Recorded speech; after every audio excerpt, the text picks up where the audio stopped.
RTI Live News. Ask for right.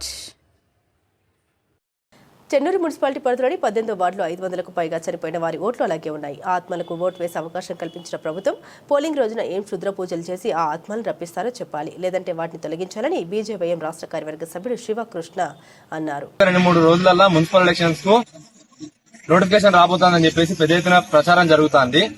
కనీసం homework చేయకుండా రాష్ట్ర ప్రభుత్వము ఎన్నికలకు పోతున్న అన్న విషయం క్లియర్ గా అర్థమవుతోంది. ఎందుకంటే చెన్నూరు మున్సిపాలిటీనే డీజే సినిమాను తలపించే సీన్స్ గుర్తుకొస్తాయి. ఇక్కడ సన్నివేశాలు చూస్తా అంటే చెన్నూరులో 18 వార్డులు ఉన్నాయి. 18 వార్డులలో సుమారు ఒక్కొక్క వార్డుల 800, కొన్ని వార్డులలో 1100. వాటన్నిటిలో కలుపుకుంటే ఒక వార్డులో 20 ఓట్లు, ఒక వార్డులో 30 ఓట్లు, ఒక వార్డులో 50-60 ఓట్లు.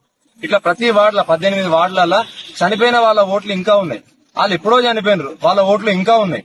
అంటే ఇట్లా మున్సిపాలిటీ మొత్తం కలుపుకుంటే 500-600 ఓట్లు చనిపోయిన వాళ్ళే ఉన్నాయి. మరి ఆ రోజు మా అధికారులకు అందరికి ఏమన్నా మంత్రాలు లేదంటే తంత్రశక్తి నేర్చుకుని ఉండి వాళ్ళని తీసుకొని వచ్చి ఆత్మలకు ఓటేపించే అవకాశం కల్పిస్తారా ఏందో అర్థమైతలేదు.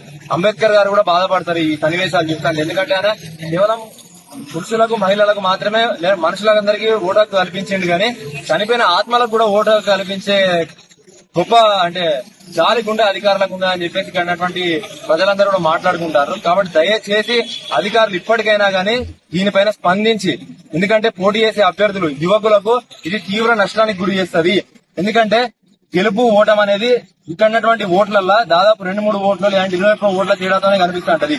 వీళ్ళందరూ కూడా చనిపోయిన వాళ్ళందరూ కూడా ఆ రోజు ఓట్లు దీనిలో ఖచ్చితంగా పడతాయి. అవి ఎవరికి పడతాయి? అధికార పార్టీ నాయకునికి పడతాయి.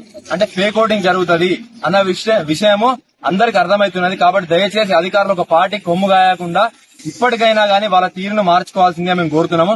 లేకపోతే ప్రజలు ఎవరు కూడా ఈ అధికార పార్టీ నాయకులకు కావచ్చు లేదంటే అధికారులను ఎవరిని కూడా నమ్మరు, అలాగే ఎవరు ఓటేయారన్న విషయాన్ని గుర్తు చేస్తున్నాము. దీనిపైన స్పందించి దయచేసి ఆ ఉన్న 500-600 ఓట్లు ఏవైతున్నాయో దాన్ని వీళ్ళని తొందరగా డిలీట్ చేయాలి. లేదంటే డీజే సినిమాల కదా అల్లు అర్జున్ గారు చెప్పినట్టు ఏమైంది, ఎవరితో మాట్లాడుతున్నావు అంటే మా అమ్మతో మాట్లాడుతానా అంటే మీ అమ్మ ఎక్కడ అంటే చనిపోయింది అన్నట్టు. ఎట్లా మాట్లాడుతున్నావు అంటే ఆత్మ కార్డు ఉన్నాయని చెప్పినట్టుగా ఈ అధికారులు మరి ఆత్మలతోనే మన కనెక్షన్లు పెట్టుకుని ఆ రోజు ఓటింగ్ కి తీసుకొచ్చి ఏపిస్తారా ఏందని చెప్పేసి దానికన్నా క్లారిటీ ఇవ్వాలని చెప్పేసి కోరుతున్నాం.